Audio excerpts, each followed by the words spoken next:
Hello, good morning guys. Welcome to 5th generation hobby shop. Video testing lang tayo ng unit. Airsoft unit. Unit po ni Sir Dwaisel of Negros. Sir, shoutout po sa inyo dyan.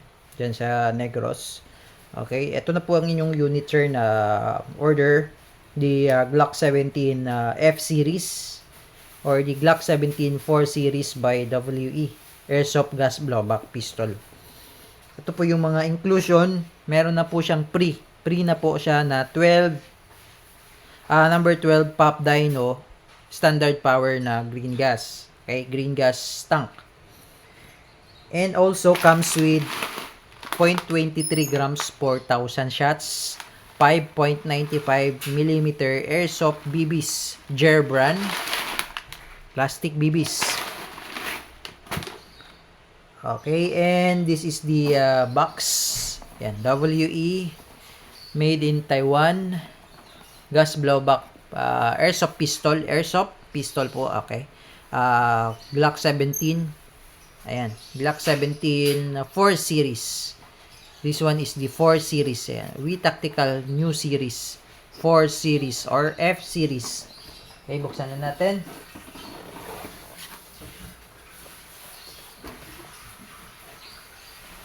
Also comes with the owner's manual, of course, the owner's manual and back strap at saka yung pin, back strap pin and the unit.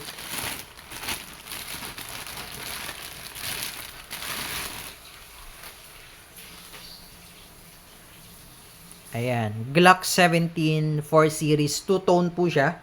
Silver slide, black frame, naka-magwell, stippled grip, Punisher skull on backplate, fiber optic sight rear, fiber optic sight front, cut on slide. Sa gilid, meron din siyang cut. Serrated na yung rear, pati front, may serration. Tapos, meron na rin siyang rail mount para sa accessories, flashlight, laser, pwede mo siyang kabitan. Then, threaded na rin yung barrel niya, pwede na rin siyang kabitan ng tracer units, silencer, suppressor, yung mga ganun po. Okay? 24 rounder capacity yung magazine. Okay? So, this is the 4 series. Ito po yung back strap. Dito po yan nilalagay sa likod. Yan. Magiging ganyan po ang itsura. Tapos, tatanggalin nyo po itong isa. I mean, yung nakalagay dyan na pin. Susundutin nyo lang yan. At ito po yung ipapalit nyo para mag-lock. Kasi mas maiksi po yung nakalagay dyan.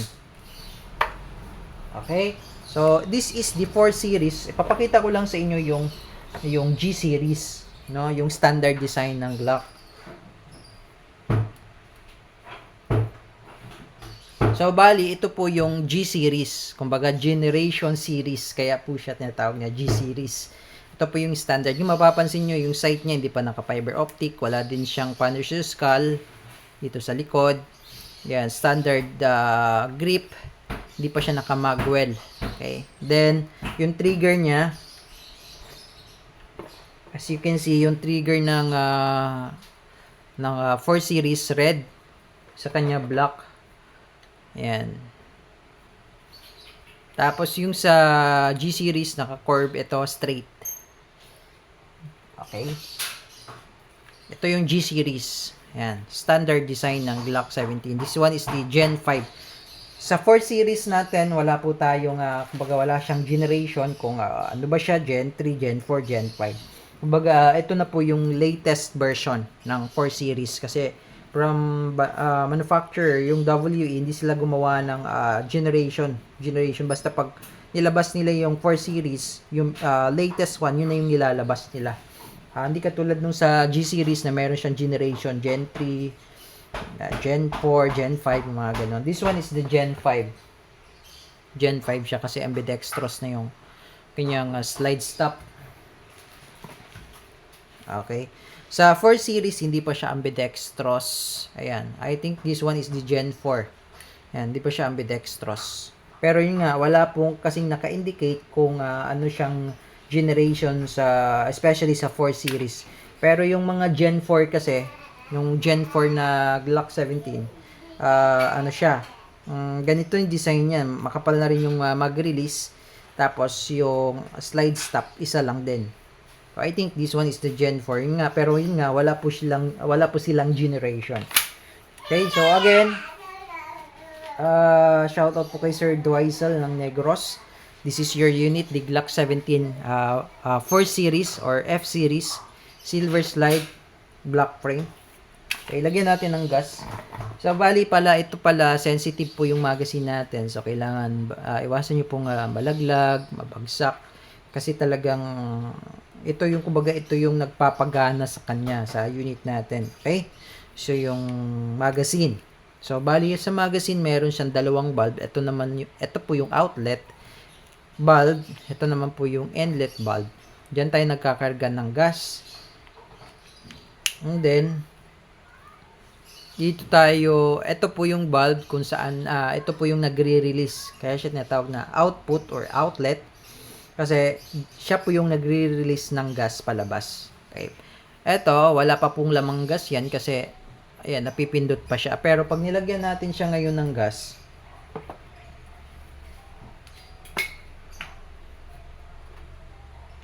inverted position po, ano, itutok mo lang yung nozzle doon sa inlet. Tapos, patiwarik po yung pagkarga. Tapos, didiinan. 1, 1001, 1002, 1003. Isang diin lang po para maiwasan natin na yung o-ring umangat. Kasi pag diniinan nyo, jerking ang tawag doon, diin ng diin, baka biglang umangat yung o-ring dyan. May o-ring kasi yan na maliit. Ayan po. May o-ring po yan na maliit dyan, hindi lang klaro, ano. Yan sa may gitna, may o-ring po yan. So, pag yan natanggal or umangat, natanggal, pag kinargahan nyo, mapapansin nyo, lalabas lang sa gilid yung gas. Hindi siya magkakarga ng maayos. Okay? So, 24 rounder siya. 24. Ang capacity ng magazine po ay 24. Pero, ang recommended ko lang for me, in my own personal experience, ang aking mga unit kasi, yung airsoft unit ko, hindi ko siya pinupuno sa 24. So, pag ginagamit ko siya, nilalagyan ko lang siya ng half, 12, or 10, or 15. Kasi para yung spring niya, hindi palaging compress. So, pag hindi siya palaging compress, hindi siya agad lalambot. Once kasi palagi siyang compress, no, pag, especially pag hindi nyo ginagamit, tapos binabaran nyo ng bala, pag hindi nyo gagamitin, huwag nyo siyang babaran ng bala kasi para yung spring hindi lalambot. So, maganda yun pag hindi siya punong-puno para yung spring hindi lalambot. Kumbaga, hindi siya compressed. Okay? Now, nilagyan na natin siya ng gas. Lagyan natin siya ng bala. Tapos, itest natin kung ilang EPS. So, bali, lalagyan lang muna natin siya ng dalawa. Yan. Okay, tetest lang natin kung ilang EPS po itong unit nyo, sir. Glock 17. Okay, sir. Sinetap ko lang yung ating chronograph. Ngayon, itetest natin kung ilang EPS. Okay. Pairing. Ayan, 367.6. Ayan, 367.6.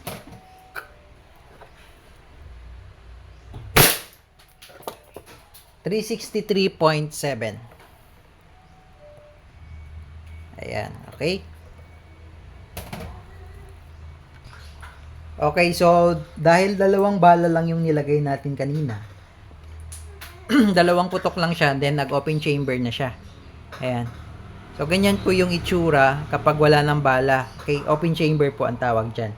Ngayon, ang step na gagawin nyo po ay i-release nyo muna yung magazine. Release nyo po yung magazine by pressing the mag release. Yan.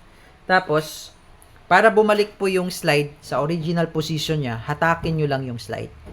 Pag hinatak nyo tong slide, pull back. Etong slide stop, may spring po kasi yan, bababa yan. Tingnan nyo po. Ayan. Then, tsaka nyo po bibitawan. Yan. So, ganun lang po ang gagawin. So, pag nag-open chamber, every time nag-open chamber siya, pag wala ng bala, ganun po ang gagawin nyo. Hatakin nyo po yung slide instead na etong gagamitin nyo. Eto. Yan. So, wag nyo pong gagamitin yan dahil katagalan, pag lagi nyo pong ginagamit yan, may stopper kasi yan dun sa likod. Yung nag-hold ng ng slide stop tsaka yung slide stop notch ang tawag dyan. Ngayon, kapag ganun po palagi ang ginagawa nyo, every time na nag-open chamber, tapos baba nyo lang to, instead na hatakin nyo siya, so kapag ganun po ang ginagawa nyo, etong part na to, napupudpud yan. Yan. Mapapansin nyo po yan, yung part na yan kung saan sumasampa tong slide stop. Pag napudpud po yan, katagalan napudpud po yan, hindi na siya mag-open chamber. Kasi, hindi na siya sasampa dyan eh. Kumbaga, hindi nakakapit yon. Kaya, mas maganda, pag nag-open chamber yung ganyan, ang gawin nyo, release nyo muna yung mag kasi pag hindi nyo nirelease yung mag, at nakasalpak yung mag, pag hinatak nyo yan, hindi yan bababa. Hindi siya bababa kasi may magazine. So, kailangan, release nyo yung mag. Yan, release nyo yung mag, tapos tsaka mo siya bibitawan. Ay, tsaka mo siya hihilahin. Yan. So, mas maganda po siyang hilahin kasi wala silang point of contact. Tingnan nyo po. Pag hinila ko siya, bumababa. Yan. So, hindi sila magkikiskisan. Ayan, hindi sila magkikiskisan. Unlike sa ganito, pag binaba mo siya, yung bakal doon na pinagsampahan niya, katagalan yun, lagi silang magkikiskisan. Katagalan, yung part na yan, mapupudpud yan. So, once na napudpud yan, hindi na yan mag-open chamber. So, yun, isa sa mga tip. Okay? So, tinuturo ko po yan sa aking mga buyer, sa aking mga customer, para bago pa yung unit nyo, maiiwasan natin yung ganun. Okay? So, ngayon, chronograph test natin, proceed naman tayo sa shooting test. Okay, sir. Shooting test po tayo ng inyong unit, the Glock 17 4 series ng WE. By the way, sir, sa Glock, kailangan medyo lakasan nyo lang yung pag-insert ng mag. Kasi pag medyo mahina, baka malaglag. Okay? Testing. Firing.